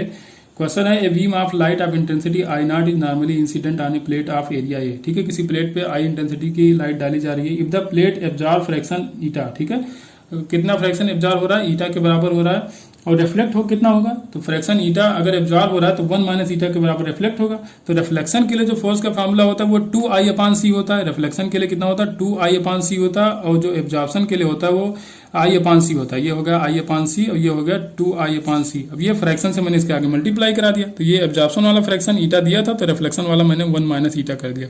तो टोटल जब करोगे तो स्क्वायर करोगे दोनों, F1 + F2 करना पड़ेगा, F1 + F2, भैया इसको जोड़ लेना, इसको जोड़ोगे तो आ जाएगा, आप कॉमन ले सकते हो I/c, इसमें जब कॉमन ले लोगे तो क्या बचेगा, यहाँ पे n बचेगा, यहाँ पे क्या बचेगा n, और यहाँ पे 2 को इनसाइड मल्टीप्लाई करा दोगे तो 2 - 2n बच जाएगा, ठीक है। तो यहाँ पे एक n कैंसिल, तो 2 - n हो जाएगा, तो हो जाएगा I/c, और यहाँ पे आ जाएगा 2 - n के बराबर, ठीक है। ऑप्शन डी करेक्ट हो जाएगा यहाँ पे। ये याद कर लेना भैया, ये बहुत जगह यूज, एम्स में ऐसा क्वेश्चन आया हुआ है, ठीक है। रिफ्लेक्शन का क्वेश्चन एब्जॉर्प्शन वाला ये एम्स में आया हुआ है। तो एब्जॉर्प्शन के लिए कौन सा होता है I/c होता है, और रिफ्लेक्शन के लिए होता है 2I/c। जैसे कि किसी दीवार पे आप बॉल फेंकते हो ना, तो 2 MB के बराबर मोमेंटम का चेंज आता है ना, तो वहीं से लिया गया है, ठीक है। इसका पूरा डेरिवेशन बताया था मैंने, लेकिन अब यहाँ पे आपको याद ही करना पड़ेगा। क्वेश्चन नंबर 30 दिया गया, कहा गया कि कोई वाटर का स्ट्रीम है जिसकी डेंसिटी रो है, क्रॉस सेक्शनल एरिया ए है, और इसकी स्पीड u है। ये किसी वाल पे स्ट्राइक कर रहा है, ठीक है, यहाँ से वाटर फ्लो जा रहा है, वाल पे स्ट्राइक कर रहा है तो ऊपर नीचे की तरफ फैल जा रहा है। तो आपसे फोर्स बताना है कि फोर्स कितना लगेगा वाल पे, ठीक है। तो अगर फोर्स का फॉर्मूला देखा जाए तो क्या होता है, मोमेंटम p है तो dp अपॉन dt हो जाएगा। तो f equal to d by D T. p की जगह हम लिख सकते हैं m इंटू यू लिख सकते हैं, ठीक है। तो f आपका हो सकता है dm upon dt into you, ठीक है, ये आप लिख सकते हो फोर्स के लिए। अब देखिए dm अपॉन dt अगर देखा जाए dm अपॉन dt, तो अब देखिए अब d बाई डी टी कर दो इसको, ठीक है, d बाई डी टी। और m की जगह आप क्या लिख सकते हो, m की जगह देखो रो a इंटू एक्स, ठीक है। रो क्या हो जाएगा डेंसिटी, a हो जाएगा क्रॉस सेक्शनल एरिया और x हो जाएगा, माना कि ये इतना वाटर एक साथ जा रहा है x लेंथ का, ठीक है। तो ये हो जाएगा लेंथ और ये क्रॉस सेक्शनल एरिया, तो ये टोटल आ जाएगी इतनी वॉल्यूम, वॉल्यूम इंटू डेंसिटी कर दो तो ये आ जाएगा मास के बराबर, ठीक है। अब इसको क्या करोगे आप, फिर से कर रो और ए को बाहर लिख दो, ठीक है। तो रो ए और इधर कितना बचा डी बाई डी टी और एक्स हो जाएगा, तो D x upon D T लिख सकते हो इसको, D x upon D T को आप लिख सकते हो यू के बराबर। तो रो ए इंटू यू, ये आ गया आपका D M upon D T. लेकिन आपको निकालना है फोर्स, तो force equal to D M upon D T. D M upon D T की वैल्यू आपने निकाला रो ए इंटू यू, और फोर्स क्या था D M upon D T into U था, तो इंटू यू भी करोगे तो ये हो जाएगा रो ए यू स्क्वायर के बराबर। बहुत सिंपल है यार, ये सब चीजें बहुत आसान है, बस दिखने में टफ लग रही है, ठीक है। कोई भी कुछ भी टफ नहीं है यहाँ पे, बस दिखने में थोड़ा सा इसमें लगता है स्पीड थोड़ी सी ज्यादा है आज की, क्योंकि पेपर बहुत लेट में अपलोड हुआ है, तो उसको सॉल्व करके जल्दी जल्दी हम करा रहे हैं, ठीक है। मैं चाहता हूँ जल्दी से जल्दी पेपर अपलोड हो जाए आपका। तो क्वेश्चन नंबर 31 यहाँ पे कहा गया है, spherical ball is drop in a long column of viscous fluid, ठीक है। कोई विस्कस लिक्विड हो, इसमें कोई स्फेरिकल बॉल ड्रॉप किया गया है, तो उसमें आपको बताना है कि कौन सा ग्राफ क्या दिखा रहा है, ठीक है। पहला आपसे कहा गया the gravitational force with time, पहला दिया गया ग्रेविटेशनल फोर्स विद टाइम, कौन सा ग्राफ होगा इसमें। दूसरा है the viscous force with time, viscous force कौन सा होगा, टाइम के साथ कौन सा चेंज हो रहा है इसमें। और नेट फोर्स पूछा गया, ठीक है। तो देखिए ग्रेविटेशनल फोर्स होगा तो वो भैया चेंज नहीं होगा, ग्रेविटेशनल फोर्स कौन लगता है, जी लगाता है, तो जी थोड़ा ना चेंज होगा, तो जी की जगह लिख दोगे आप पी, ठीक है। तो पी आपका चेंज नहीं होगा। तो पहले स्टेटमेंट का कौन सा सही हो जाएगा, पी, ठीक है। कांस्टेंट कौन रहेगा, पी रहेगा, ग्रेविटेशनल फोर्स विद टाइम, तो टाइम के साथ ग्रेविटेशनल फोर्स कांस्टेंट रहेगा, तो कांस्टेंट कौन सा ग्राफ है, इसमें पी है। अब देखो दूसरा स्टेटमेंट है तो विस्कस फोर्स विद टाइम। अब विस्कस फोर्स देखिए, विस्कस फोर्स का जो फार्मूला होता है F equal to 6 pi eta R B होता है। तो जैसे जैसे नीचे जाओगे तो वेलोसिटी बढ़ती जाएगी, ठीक है। जैसे जैसे नीचे जाएगा तो वेलोसिटी उसकी बढ़ती जाएगी, तो जो वेलोसिटी बढ़ेगा तो फोर्स भी बढ़ेगा, तो विस्कस फोर्स बढ़ता जाता है। अब ऊपर की तरफ लगता है तो विस्कस फोर्स बढ़ता जाएगा, तो ये हो जाएगा क्यू, विस्कस फोर्स हो जाएगा क्यू। अब क्या बच रहा है, थर्ड स्टेटमेंट आपका बच रहा है the net force acting on the wall with B, ठीक है। नेट फोर्स जो होगा एफ नेट जो होगा वो आपका हो जाएगा विस्कस माइनस एम जी, ठीक है। जो एफ विस्कस होगा माइनस एम जी नीचे की तरफ देखिए विस्कस आपका बढ़ता जा रहा है, ठीक है। तो धीरे धीरे बढ़ते बढ़ते सॉरी ये होगा एम जी माइनस एफ होगा, sorry M G minus F viscous, ठीक है। एफ विस्कस भी लिखते, तो एफ विस्कस क्या हो रहा है, धीरे धीरे बढ़ता जाएगा। तो एक टाइम आएगा जब ये नेट फोर्स जीरो हो जाएगा, उसके बाद माइनस में आने लगेगा, ठीक है। तो जीरो कब होगा, जब वो स्फीयरिकल जो बॉडी है वो अपना टर्मिनल वेलोसिटी जब अटेन कर लेगी तो ये एम जी विस्कस फोर्स के बराबर हो जाएगा, तब उसकी वेलोसिटी में कोई चेंज नहीं होगा, ठीक है। वो कांस्टेंट वेलोसिटी टर्मिनल वेलोसिटी से गिरता रहेगा, ठीक है। लेकिन क्या होगा, वो फिर यहाँ पे क्या पहुंचते पहुंचते जब दोनों इक्वल हो जाएंगे तो एफ नेट क्या हो जाएगा, जीरो हो जाएगा। यहाँ पे जब पहुंचेगा ग्राफ तो धीरे धीरे आगे जाके जब टर्मिनल वेलोसिटी अटेन कर लेगा तो ये वाला फोर्स जो होगा वो जाएगा जीरो, तो ये हो जाएगा आपका आर की वैल्यू, ठीक है। तो पी क्यू आर तीनों आगे, तीनों स्टेटमेंट के अकॉर्डिंग। क्वेश्चन एक बार पढ़ के आप खुद से देख लेना। क्वेश्चन नंबर 32 है, कहा कोई कॉनकेव मिरर है, ठीक है, उसको चेहरा देखने के लिए यूज किया गया है और फोकल लेंथ इसका दिया गया 0.4 मीटर। तो कह रहा है वो डिस्टेंस बताओ जहां पे मिरर रखा जाए, ठीक है, तो आपकी इमेज दिख जाए 5 गुना बड़ी, ठीक है। आपके चेहरे की इमेज दिख जाए 5 गुना बड़ी, मतलब मैग्निफिकेशन 5 लाना है इसमें। तो मैग्निफिकेशन अब देखिए, अब यहाँ पे हम आपको ऑब्जेक्ट और इमेज की पोजीशन निकाल के या तो बता सकते हैं 1/v माइनस 1/u, यहाँ पे प्लस होता है मेरे केस में 1/v plus 1/u equal to 1/f, वहां से लगा सकते हैं। या एक डायरेक्ट फार्मूला में मैग्निफिकेशन का आपका बताता हूँ, m इक्वल टू होता है F not upon F not plus minus होता है माइनस यू। मिरर में माइनस होता है, लेंस में प्लस होता है। अगर यहाँ पे लेंस होता तो ये प्लस हो जाता। तो M for mirror, M for minus, तो अगर माइनस मिरर का केस है तो यहाँ पे माइनस लगाना। अब मैग्निफिकेशन आपको 5 टाइम चाहिए। फोकल लेंथ आपको 0.4 दिया है, 0.4 माइनस यू तो बताना है आपको, ठीक है। ये ऑब्जेक्ट की पोजीशन ही तो है, तो इसको इस तरफ ले आओ, 0.4 माइनस यू इक्वल टू 0.4/5। यहाँ पे पॉइंट लगाओ, ये पॉइंट हट जाएगा, 0 बढ़ाओ, यहाँ पे 40 हो जाएगा, 5 8 जा 40, तो याद रखा 0.08, ठीक है। यहाँ पे माइनस यू को इधर ले आओ, ठीक है, तो प्लस हो जाएगा। 0.08 को इस तरफ ले आओ, तो 0.040 माइनस 0.08, ठीक है, ये हो जाएगा यू। इसमें माइनस करो तो क्या आ जाएगा, यहाँ पे 10 हो जाएगा, 10 माइनस 8 करोगे 2 हो जाएगा, यहाँ पे बचेगा 3, तो यहाँ पे 0.3, जो भी यू की पोजीशन आ जाएगी, जो ऑब्जेक्ट की पोजीशन आ जाएगी वो आ जाएगा 0.32 मीटर। ठीक है, मैग्निफिकेशन के फॉर्मूला आप याद कर लेना, बहुत काम आएगा आपका, आगे भी काम आएगा। नेक्स्ट क्वेश्चन या अगले क्वेश्चन में जब भी इस तरह कोई क्वेश्चन आएगा तो वहां भी आप यूज कर सकते हो। 1/v plus 1/u equal to 1/f से ही निकला है, लेकिन उससे आप बचोगे यहाँ पे। क्वेश्चन नंबर 33 है, कोई रे इसमें इंसिडेंट हो रही, दो प्रिज्म दिया गया है। ठीक है, बिल्कुल इक्वल आइडेंटिकल प्रिज्म है, यहाँ पे 60 डिग्री एंगल का है प्रिज्म और रिफ्रैक्टिव इंडेक्स इनका √3 दिया गया है। ठीक है, तो कह रहा है कि दूसरे वाले प्रिज्म को कितना रोटेट कर दिया जाए कि जो एंगल ऑफ डेविएशन है, मिनिमम डेविएशन हो वो सबसे कम, मतलब डेविएशन जो हो मिनिमम हो। ठीक है, तो देखिए अब यहाँ से एंटर करा है तो ये फेस अगर यहीं पे होता तो सीधे इसमें एंटर कर जाता है, इसमें नॉर्मली एंटर कर जाता है। ठीक है, अगर ये फेस इसको उठा के यहाँ लगा दो तो ये वाला पूरा लाइन, ये वाली जो पूरी लाइन है यहाँ आ जाएगी। तो जब ये पूरी प्रिज्म इसमें दूसरी वाली प्रिज्म में मिल जाएगी तब एंगल ऑफ डेविएशन जो होगा वो मिनिमम, क्योंकि डेविएट होगा नहीं, सीधे रेस में पास हो जाएगी। ठीक है, नहीं तो ऐसे जब पड़ेगी तो कुछ डेविएशन होगा इसमें, लेकिन जब सीधे यहाँ पे आ जाएगा तो कोई डेविएशन नहीं होगा। तो इसको क्या करना, हमको रोटेट करा के यहाँ तक लाना। तो कितना रोटेट कराना पड़ेगा, तो भाई ये एंगल 60 है तो इसको 60 डिग्री रोटेट कराना पड़ेगा। तो 60 डिग्री ला के इसमें मिला दिए तो एंगल ऑफ डेविएशन जो होगा वो मिनिमम हो जाएगा।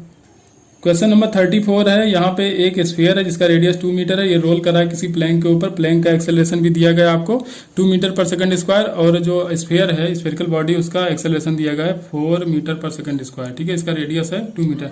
आपसे पूछा गया एंगुलर एक्सेलरेशन, तो एंगुलर एक्सेलरेशन जब रोलिंग कंडीशन में है तो यहाँ पे क्या होगा, जो भी एक्सेलरेशन इसका होगा वो सेम होगा। ठीक है, इसके बराबर होगा, जो वेज का आपका जो प्लैंक है इसका जो एक्सेलरेशन होगा वही एक्सेलरेशन इसका भी होना चाहिए, नहीं तो स्लिपिंग होने लगेगी। ठीक है, एक्सेलरेशन अगर अलग अलग हो गया तो स्लिपिंग नहीं होने लगी। तो जो इसका एक्सेलरेशन होगा वो किसके बराबर हो जाएगा, तो a1 जो होगा आपका, a1 किसका है, प्लैंक का एक्सेलरेशन, तो a1 जो हो जाएगा जो आपका एंगुलर एक्सेलरेशन होगा तो वो हो जाएगा r अल्फा। ठीक है, a इक्वल टू क्या होता है r अल्फा, तो यहाँ पे जो पॉइंट पे एक्सेलरेशन होगा वो -a2, मतलब जो इसका एक्सेलरेशन इस तरफ है बॉडी का। तो बस आपको निकालना है इसमें अल्फा, तो a1 दिया आपको 2 मीटर पर सेकंड, r अल्फा, तो अल्फा निकालना है, आर की वैल्यू दिया 2 मीटर और ए 2 दिया आपको 4 इधर लाओगे तो 6 हो जाएगा, तो अल्फा आ जाएगा 6/2 मतलब 3 रेडियन पर सेकंड स्क्वायर। ठीक है, 35 कोई यूनिफॉर्म रॉड है जो रोटेट कर रहा है। ठीक है, हार्जेंटल एक्सिस के थ्रू, कोई हार्जेंटल या एक्सिस से कोई रॉड रखा गया ऐसे। ठीक है, उसको वर्टिकली रोटेट कराना है। ठीक है, हार्जेंटल एक्सिस है, वर्टिकल रोटेशन कराना है। द रॉड हिंग at the point in the rod release from the vertical, ये वर्टिकल पोजीशन से इसको छोड़ दिया गया है। तो इसमें कहा गया कौन सा स्टेटमेंट सही होगा। ठीक है, तो एंगुलर मोमेंटम के बारे में पूछा गया, तो भैया एंगुलर मोमेंटम का देखो जो मैग्नीट्यूड होगा तो L इक्वल टू क्या होता है, आई ओमेगा के बराबर। तो आई तो चेंज नहीं होगा, जो इस पॉइंट के थ्रू है आई चेंज नहीं होगा, लेकिन ओमेगा लगातार चेंज होगा, तो ओमेगा बढ़ता जाएगा, ओमेगा बढ़ेगा तो ये भी बढ़ेगा। लेकिन जो डायरेक्शन होगी तो क्या होगी, आई जो MVR होता है। ठीक है, तो R क्रॉस V होता है, तो R क्रॉस V मतलब कि इनसाइड होगा इसका जो भी होगा एंगुलर मोमेंटम, तो उसकी डायरेक्शन चेंज नहीं होगी, क्योंकि ओमेगा अपनी डायरेक्शन थोड़ा ना बदल रहा है। अगर ओमेगा से ही देखा जाए, ओमेगा से देखो अगर एंगुलर मोमेंटम, तो ओमेगा इस तरफ आ रहा है तो अपनी डायरेक्शन चेंज नहीं करा। ठीक है, ओमेगा ऐसे ही चल रहा है, जिस डायरेक्शन में उसको जाना चाहिए वही लगातार ऐसे ही चलेगा। तो जब ये अपनी डायरेक्शन चेंज नहीं करा तो जो एंगुलर मोमेंटम होगा उसकी डायरेक्शन भी चेंज नहीं होगी, इसका मतलब उसका डायरेक्शन फिक्स रहेगा। तो ऑप्शन सी है यहाँ पे, the direction of L does not change but magnitude change. ठीक है, मैग्नीट्यूड क्यों चेंज होगा, क्योंकि एंगुलर वेलोसिटी लगातार बढ़ती जाएगी इसकी। क्वेश्चन नंबर 36 है, यहाँ पे मेटल और सेमी कंडक्टर में जो टेम्परेचर के थ्रू रेजिस्टेंस में चेंज होता है उसका ग्राफ दिखाया गया है। ठीक है, तो मेटल में क्या होता है, रेजिस्टेंस आप टेम्परेचर बढ़ाओगे तो रेजिस्टेंस बढ़ता जाता है। ठीक है, कुछ रेजिस्टेंस उसका पहले से होगा, उसके बाद जब आप टेम्परेचर बढ़ाओगे तो लीनियरली उसका जो भी रेजिस्टेंस होगा वो बढ़ता जाएगा। लेकिन जो सेमी कंडक्टर होता है उसका रेजिस्टेंस घटता है, लेकिन डायरेक्टली नहीं घटता, उसका एक्सपोनेंशियल घटता है। ठीक है, जो भी सेमी कंडक्टर है तो टेम्परेचर के साथ उसका रेजिस्टेंस एक्सपोनेंशियली डिक्रीज होता है। बस इसमें इतना ही देखना था। ठीक है, ये हो गया आपका क्वेश्चन नंबर 36। नंबर 37 है, यहाँ पे इनपुट दिया गया, एक 0 इनपुट है और दूसरा वाला 1 का इनपुट दिया गया, तो आउटपुट y आपसे पूछा गया। तो भैया चलो 0 से शुरू करते हैं, 0 से यहाँ आएगा तो ये आएगा 0। ठीक है, ये आ गया आपका 0, यहाँ निकल के आएगा 0। अब जो भी इसके साथ होगा डॉट में आएगा, क्योंकि ये नैंड गेट है। ठीक है, डॉट इनटू बार होगा। ठीक है, अब लेकिन हमको नहीं पता कि यहाँ पे क्या आ रहा है, तो अब इसको लाने के लिए ऐसे ऐसे चलते अब यहाँ से आना पड़ेगा आपको। तो यहाँ से A निकल के, ये नॉट गेट है तो A0 मतलब 1 का नॉट करोगे तो यहाँ पे 0 एंटर करेगा 0, लेकिन ये भी नॉट गेट की तरह काम करेगा क्योंकि सिंगल इनपुट दिखाता है ये। तो 0 का फिर से हो जाएगा 1। ठीक है, 0 का नॉट करोगे तो यहाँ जाएगा 1, तो 1 ऐसे आएगा यहाँ पे। ठीक है, 1 ऐसे जाते हुए यहाँ से एंटर करेगा, तो 0.1, 0.1 का क्या हो जाएगा 0, 0 का फिर बार लगाओगे तो 1 ही आएगा, तो यहाँ पे एंटर करेगा 1। ठीक है, अब ये हमको देखना है यहाँ पे क्या होगा, तो यहाँ से 1 चला था तो यहाँ हो जाएगा तो 0, क्योंकि 1 जब नॉट गेट से पास होगा तो क्या हो जाएगा 0 आ जाएगा, लेकिन 0 फिर से नॉट गेट से पास हो तो फिर से आ गया 1। अब यहाँ पे आ गया, फिर ये नैंड गेट है तो 1.1 का बार, तो 1.1 का 1 आएगा, लेकिन बार लगाओगे तो फिर हो जाएगा 0, तो y आपका निकल के आएगा वो हो जाएगा 0 के बराबर। ठीक है। क्वेश्चन नंबर 38 दिया गया, इसमें आपसे करंट पूछा गया। तो भैया करंट इसमें मत निकालना, ये है आपका रिवर्स बायसिंग, क्योंकि जो इसका एन टर्मिनल है ना वो हायर पोटेंशियल पे 2V इसका वोल्टेज है, यहाँ पे 1 वोल्ट है, ठीक है। तो VP माइनस VN जब करोगे तो वो आ जाएगा नेगेटिव, 1 माइनस 2 करोगे माइनस 1 आ जाएगा। रिवर्स बायसिंग कंडीशन, और रिवर्स बायसिंग कंडीशन में करंट फ्लो नहीं करती, तो करंट यहाँ पे हो जाएगी 0, ठीक है। कैलकुलेट मत करना, ये हो जाएगा 0। और नेक्स्ट क्वेश्चन 39 VRMS आपसे पूछा गया है, ठीक है। VRMS आपसे पूछा गया कोई एटॉमिक, पहले ऑक्सीजन मॉलिक्यूल था, ठीक है। टेम्परेचर T पे ऑक्सीजन मॉलिक्यूल था, बाद में टेम्परेचर 4T कर दिया गया, तो ऑक्सीजन अपने एटॉमिक कंडीशन में हो गया, ठीक है, डिसोसिएट हो गया एटम्स में। तो आपसे पूछा गया कि बाद में क्या होगी, जो भी RMS की वेलोसिटी होगी, तो V2 upon V1 equal to क्या हो जाएगा यहाँ पे T2 अपॉन M2, और फिर ऊपर जाएगा M1 अपॉन T1। तो बस इससे निकालना है, V2 आपको निकालना है, V पहले दिया था, ठीक है। तो T2 4T के बराबर कर दिया गया, ये 4T करो। M2 देखिए M2 क्या हो जाएगा, M/2 हो जाएगा। मॉलिक्यूलर ऑक्सीजन जब एटॉमिक ऑक्सीजन में होगा तो क्या हो जाएगा, M1/2 हो जाएगा। तो इसको करो, M1/2/2 चला जाएगा ऊपर, और यहाँ पे M1 पहले से था, ये हो जाएगा M1, ये T1, ठीक है। T1 के 4 गुना ही तो हुआ था, तो ये T1T था आपका, तो T से T कटा, M1 से M कटा, तो ये आ गया √8। तो √8 जो सॉल्व करोगे तो 2√2 आ जाएगा, 2√2 इंटू V के बराबर। तो जो भी वेलोसिटी आएगी वो 2√2 V के बराबर आ जाएगी। क्वेश्चन नंबर 40 है, यहाँ पे गामा की वैल्यू पूछी गई है, ठीक है। रेशियो ऑफ स्पेसिफिक हीट, तो CP अपॉन CV पूछा गया, तो गामा ही होता है। तो गामा डिग्री ऑफ फ्रीडम के केस में देखोगे तो क्या होता है 2/f+1 के बराबर होता है। इसको तो आपको याद रखना है, ठीक है। गामा 2/f+1 के, अगर देखना चाहो तो CP अपॉन CV जो होता है, तो CP की वैल्यू होती है RF/2+1 के बराबर होती है, और CV जो होता है वो होता है RF/2 के बराबर। R कैंसिल आउट हो जाएगा, ठीक है। यहाँ पे LCM लोगे तो 2 आएगा, तो हो जाएगा F+2 अपॉन 2, यहाँ पे F/2, तो 2 कैंसिल आउट हो जाएगा, F+2/F आ जाएगा, F+2/F, ठीक है। इसको डिवाइड करो तो F+F 1 हो जाएगा, +2/F। तो ये भी तो गामा ही होता है, CP अपॉन CV यहीं से निकल के आया। तो इसको आप याद रखो, ये न्यूमेरिकल में यूज होता है ना, तो इसको याद ही रख लो, कोई फायदा नहीं इसको डेरिवेशन करने का।